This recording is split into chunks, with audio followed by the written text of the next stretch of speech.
Today, we're ripping the Band-Aid off. The truth is ugly, the truth is uncomfortable, but the truth needs to be told.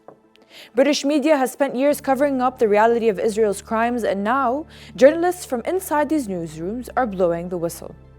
Journalists from the BBC, Sky News, The Guardian, and The Times have come forward to Declassified UK to expose a system where Israel's narrative isn't just favoured, it's enforced, justified, and amplified.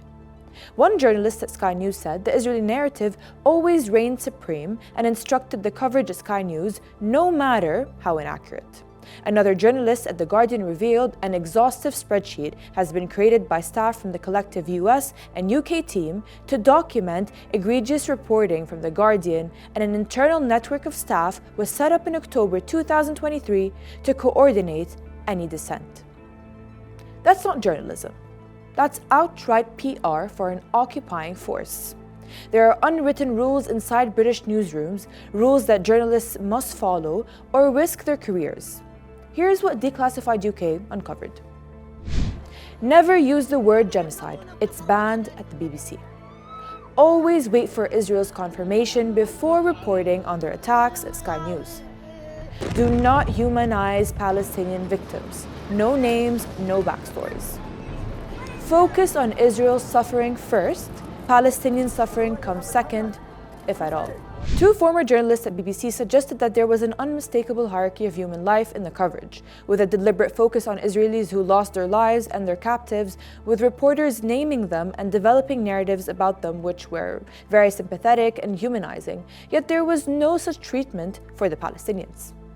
Their attempt to amplify stories centered around Palestinians was not only challenging, but also met with the demand of balancing Palestinian suffering with an equivalent Israeli story. The British public doesn't see the full picture because they're simply not allowed to. One journalist at Sky News said, "We would see the raw footage being sent to us from Gaza. We're all well aware of the carnage. Yet, you can't describe what your eyes are seeing." Another journalist at The Times wanted to be dispatched to the Middle East to do some stories that center around Palestinians, but was denied, with budgetary constraints cited as the reason. However, the journalist further revealed, they knew I didn't attend the IOF briefings or regurgite Israeli talking points like other Times reporters, so instead let someone else go who would publish all the right things. Language is one of the most powerful tools of propaganda. And in British newsrooms, it's carefully controlled. Take a look at this.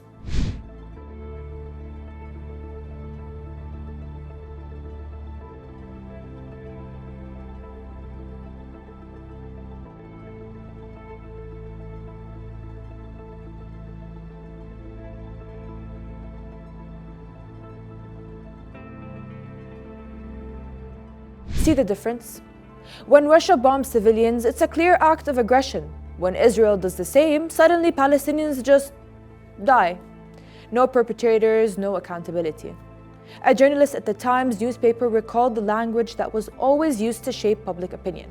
In all my reports, phrases like "since October 2023" were changed and edited to "since the Hamas attacks." What's even more disturbing is when KPIs matter more than human life. A staff member said that at ITN, the focus is on clicks, not ethical clarity, adding, "Tragic footage from Gaza is often met with remarks about how much traffic it will generate, as if it's not real lives being impacted." This isn't just about media bias. This is how propaganda fuels real-world violence. When powerful newsrooms filter reality to fit a one-sided narrative and downplay the suffering of others, they aren't just misinforming the public, they are manufacturing consent, and even worse, they are actively enabling oppression and suffering.